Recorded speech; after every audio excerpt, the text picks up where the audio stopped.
About 34% of you are saying that the HbA1c should be less than 7%. And another 35% equal number is saying that the HbA1c should be between 7 and 8. And 21% is saying that the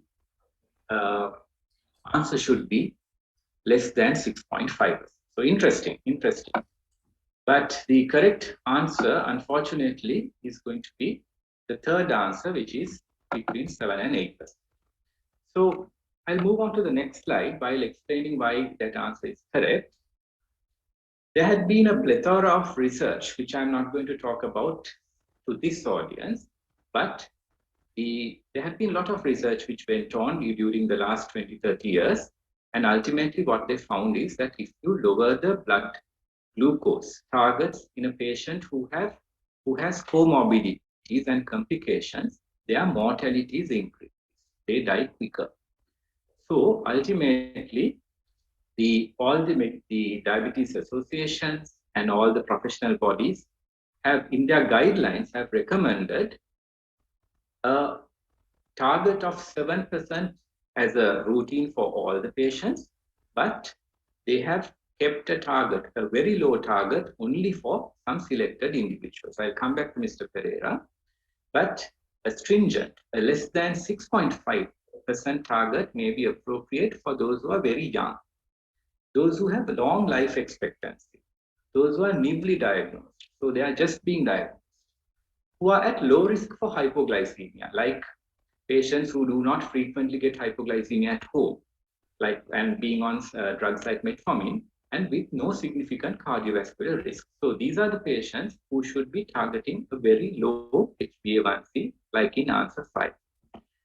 But for patients like Mr. Pereira, who are elderly, I won't call him elderly, but he's 69, complicated diabetes, he's got heart failure and diabetic kidney disease, who has had long duration of diabetes, he has had 16 years of diabetes, limited life expectancy, maybe not just diabetes and kidney failure, maybe a malignancy, maybe some other serious comorbidity. Those who develop frequent hypoglycemia and have extensive other comorbidities, a reasonable control or a reasonable target less than 8, between 7 and 8 is the general recommendation. So that is a learning point for you. Those patients who have other problems, target a reasonable value, less than 8, rather than a very stringent value, which may actually be harmful to them. So in this case, we should go for a reasonable control because of the few factors I mentioned. We'll move on to another area in diabetes, which again is very important. And this is an MCQ, a multiple choice question. Which of the following are correct regarding treatment of his hyperglycemia? You know that his fasting blood glucose was 212 and that his HbA1c was 12.1. And we know that he was on metformin and sitagliptin maximal dose. So with that background knowledge in your mind, go ahead and answer this question.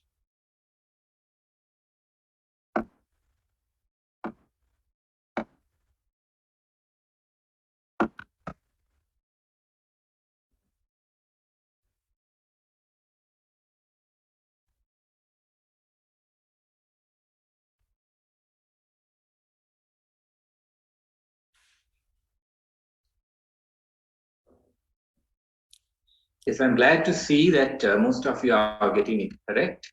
Metformin should be continued. Yes, it is true. True. There seems to be a division of opinion on starting an SGLT2 inhibitor. This is something medical students should know definitely. A new drug which is now in use and which is talked about a lot. The answer 2 is also true, but only 34% of you have answered it as true.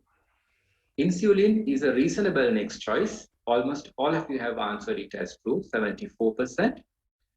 DPP-4 inhibitor should be used with caution. Yes, it is true in this patient.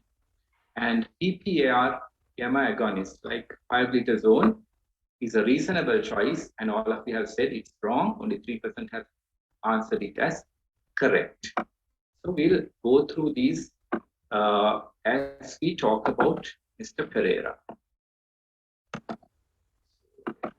And right, again, I come back to research, but I'm not going to talk about research. But there had been extensive amount of research on this new class of drugs. And it has been very widely studied in a lot of environments with patients with diabetes, with heart failure with reduced ejection fraction, patients with heart failure with preserved ejection fraction. These are terms that medical students should know. And almost all the professional bodies which deal with diabetes have come to this consensus that while metformin and lifestyle changes would always be the first line of treatment, your second choice now in 2021, this is actually valid from 2019 or so, is now the second choice is going to be now dependent on whether you have atherosclerotic cardiovascular disease, heart failure, or CKD. If you have heart failure or CKD and these two things predominate, the next second line drug or the second choice of drugs should be an SGLT2 inhibitor. There is an extensive amount of evidence for this, and this is widely accepted.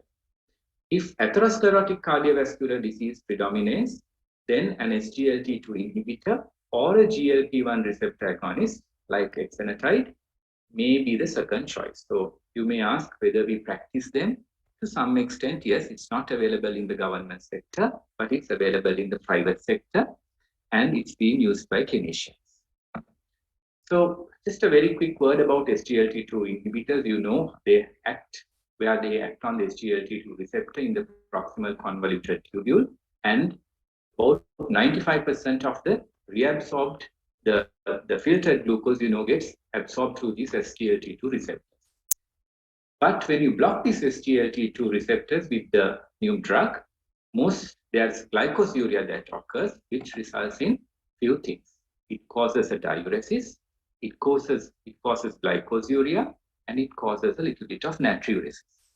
And therefore, it has multiple functions. The caloric loss causes hypoglycemia. It reduces the natriuresis, and the diuresis causes low blood pressure, lowering of blood pressure. The caloric loss causes weight reduction. By a complex mechanism, you can all go and read. It reduces the intraglomerular pressure and therefore increases renal function. And through a complex mechanism, it improves heart failure as well. So this is a new class of drugs that each and every junior doctor and medical student should know of. And when it comes to managing diabetes, there are a few things to remember. As the earlier slide said, lifestyle modification is a must. And metformin should always be the first line medication in diabetes and continued unless contraindicated or tolerated or not tolerated. So contraindications, creatinine more than 1.5 is a contraindication. Usually at medical student level, end organ damage, significant end organ damage, you should not continue. But in this patient, it is debatable. Lower doses can be continued. If the initial HbA1c is more than 9.5%, consider two medications to begin. So if a patient is diagnosed or a patient comes to you, A1c is more than 9.5, consider two medications. In patients with A1c more than 10 or blood glucose values more than 300, consider starting an insulin at least for the initial period. And determining what glucose lowering medication to start with is dependent on several things. Obviously, the current glycemic control, and as I said in the earlier slides, presence of atherosclerotic cardiovascular disease, heart failure, or presence of diabetic kidney disease, other complications and comorbidities, and the risk of hypoglycemia to the patient. If the patient is having recurrent hypoglycemia, you should be very cautious. If weight gain is a problem, then you should again be considerate on which class of drugs you are starting on. And obviously, in a country like ours, the cost is a prohibitive factor and the patient's choice. So in our patients, the HbA1c is more than 12, so insulin is a reasonable choice. And there is heart failure, diabetic kidney disease with proteinuria, and because of that, then again, the second choice of drugs SGLT2 inhibitors would be a reasonable choice. And then the other slide, why we decided that certain things are wrong. Let me get back to the slide on another computer. Easier. Second. Insulin is a reasonable next choice. Yes, it is true. DPP4 inhibitor should be used with caution. You know that there are things called sitagliptin, saxagliptin, and so on. There is a slight risk of heart failure exacerbations with DPP4 inhibitors, so it should be used with caution. And drugs like pioglitazone is not a reasonable addition because you know that it causes fluid retention, so it worsens heart failure as well as it worsens his leg swell. So it is not a reasonable choice at all. So this is again the same thing in a very crowded slide what the American Diabetes Association gives you out. So the same thing you can see, it depends on, your choice depends on whether you have atherosclerotic cardiovascular disease or heart failure, and then you are guided by whether the patient has hypoglycemia or whether you want to promote weight loss, and whether cost is a major factor. So you must again know that the drugs like sulfonylureas and insulin will cause hypoglycemia, and weight gain again is usually a side effect of the drugs class like the PPAR gamma agonists like pioglitazone, insulin, and sulfonylurea. So in such patients, these drugs should be avoided. Same thing, but we'll move on to the next target as otherwise we'll run out of time. Which of the following are correct regarding his blood pressure management? So take a minute and take the poll.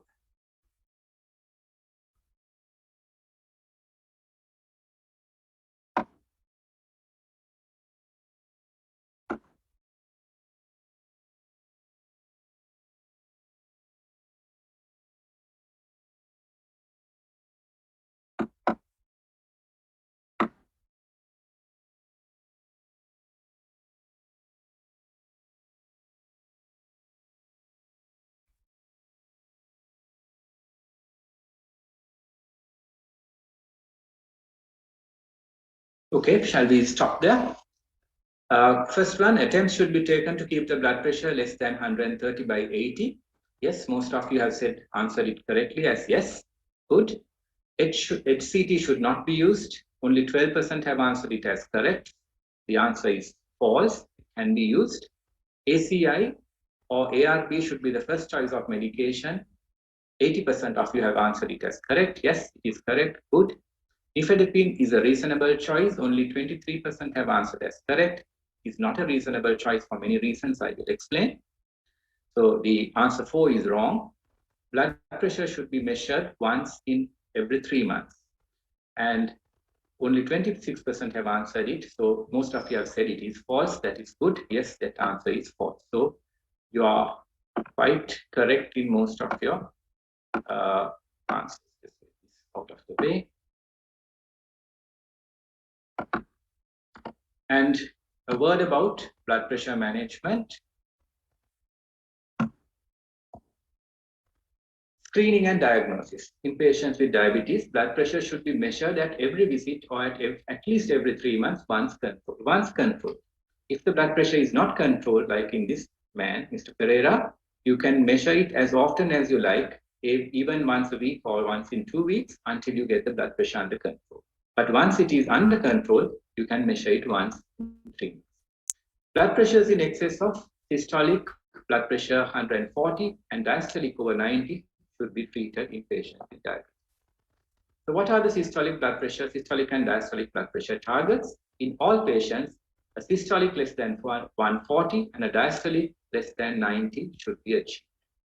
However, a target of less than 130 systolic and 80 diastolic may be appropriate for younger patients, those who have albuminuria and additional cardiovascular risk factors if it is tolerated. You must get it to 140 and 90, but if it is indicated as in this slide, you can go 10 millimeters mercury lower than that as well. So just a word about treatment of hypertension. You should again start off with lifestyle measures, weight loss, increased physical activity, DASH type diet. You know what DASH type diets are. More pulses, more vegetables, less carbohydrates. moderation of alcohol intake and increased potassium intake, such as in food. Pharmacologic therapy, blood pressure, if it is over 140/90, treatment should be initiated with a single drug, preferably an ACE inhibitor or an ARB unless non.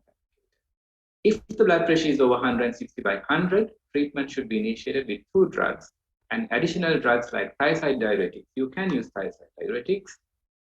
Calcium channel blockers or beta blockers may be added to achieve optimal control. So going back to the slide, I would say that ACE inhibitor and ARB should be the first choice of medication, which is correct.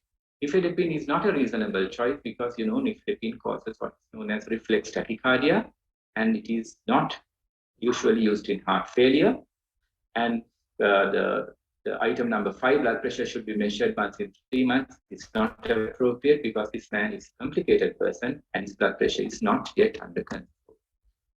So moving on to the latter part of my talk, we talked about another target. We talked about the glycemic target and how to achieve it. We talked about the blood pressure target, and now we come to managing the lipid abnormalities in diabetes. So again, I will ask you to go and answer this question.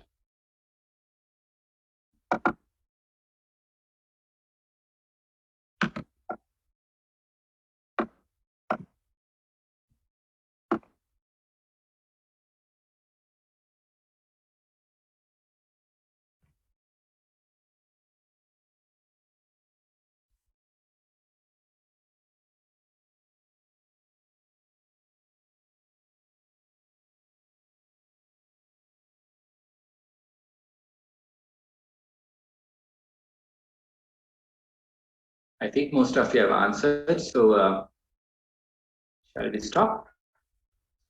Yeah, so the first option says triglycerides and HDL cholesterol are elevated. Triglycerides are elevated and HDL cholesterol is decreased. So for that reason, that answer is wrong. Triglycerides elevated, but HDL is decreased. But the STEM is saying both are increased. Most of you have answered it correctly. Small dense LDL particles are increased. Yes, 71% have answered it as correct, which is true. And lipid treatment goals are easily achieved with lifestyle interventions in most patients. Lifestyle intervention is a must, but unfortunately, it is not achieved in most of the patients just lifestyle targets. So unfortunately, that is wrong, but about 50% of you have answered it saying it is correct. Statins improve dyslipidemia by increasing LDL receptor activity. Yes, that is the mode of action, and you have answered it correctly. 64% have done that. Fibrates are primarily used to lower LDL cholesterol. It is not primarily. Fibrates are used to reduce the triglyceride levels. So most of you know your pathophysiology of dyslipidemia in diabetes, but I think you need to brush it up just a little bit more before your exams. So I think I skipped the slide there. So when it comes to the guidelines and treatment of dyslipidemia, as you know that I'm not talking in detail about management of diabetes, but I'm just talking about targets. The bottom line is that you must obtain a lipid profile in adults not on statin therapy at the time of diagnosing diabetes. So all the patients who come to you who are not on a statin obtain a lipid profile. And repeat this lipid panel or lipid profile in 4 to 12 weeks after initiating lipid-lowering therapy if it is indicated, not sooner than that. And you may repeat it once a year if you're sure that your patient, if you want to make sure that your patient is still on statin therapy. Even then, it is not essential. And in this country, you would see that almost all patients insist on having a lipid panel done every month or every 2 months. It is totally unnecessary. Once you do it in 4 to 12 weeks to make sure that your patient has achieved the targets. And once the target is achieved, you may repeat it once a year or once in 2 years to ensure that the compliance is made. And when it comes to who are the patients who should be on a statin and who have diabetes, almost all adult patients who have additional atherosclerotic cardiovascular disease risk should be started on a statin. So this is again a very debatable, and so many things have come up even among researchers and prominent people who deal with diabetes to say whether all these people need to be on statins. But at medical student levels, you will have to unfortunately take what is given in the guideline. And when you're senior, when you're doing your own research, you can collectively reflect back upon these things and understand more in detail. So if you take this slide, there's only one category of people who are not going to be on statin. This, unfortunately, is what most of the professional bodies recommend. If you have diabetes, your age is less than 40, and you do not have additional cardiovascular risk factors, or atherosclerotic cardiovascular risk factors, or atherosclerotic cardiovascular disease, you do not need to be on statin.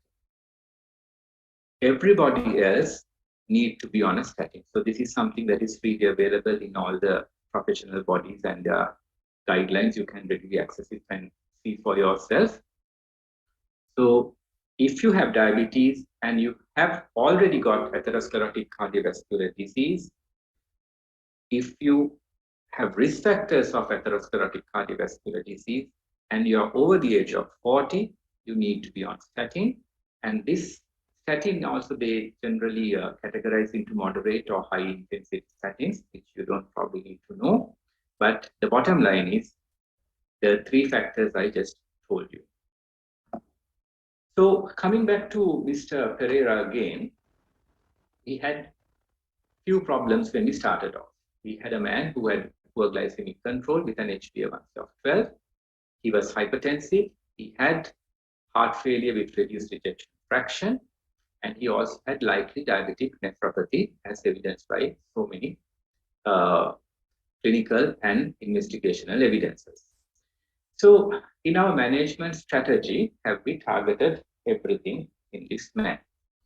So I'm just going to, this is not a true multiple choice question for you, but this is just to refresh your knowledge to see whether you have understood the case. So you can answer, there are 7 options here, usually not even in the exam format, but you can tell me what you think of it. Mr. Pereira's choice of medication should include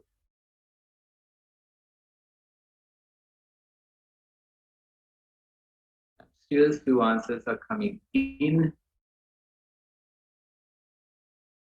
Yep, I think.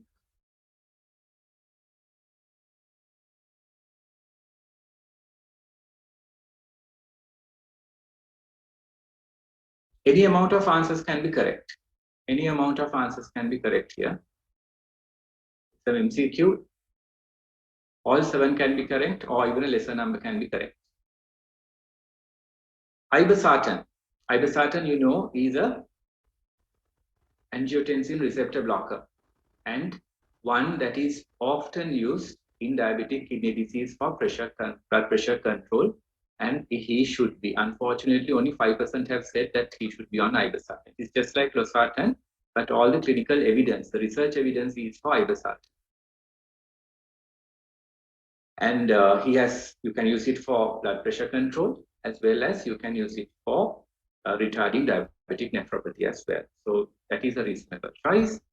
Rosuvastatin is a statin, yes. He's got multiple comorbidities and he should be on rosuvastatin. A statin is a must. SGLT2 inhibitor, again, is a reasonable choice for glucose lowering, as well as for his heart failure, as well as for retarding his diabetic kidney disease progression. So that is also true. He's got heart failure with reduced ejection fraction, so he needs a diuretic. I'm sorry that the 4 and 7 answers are duplicated. So both 4 and 7, loop diuretic or any other diuretic is indicated. Insulin is a reasonable choice. We discussed about that earlier on as well, because his HbA1c was over 12.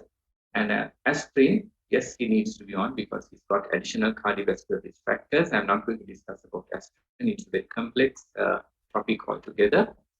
And let's move on to the next slide. So with this in mind, I think we are coming to the end of the talk.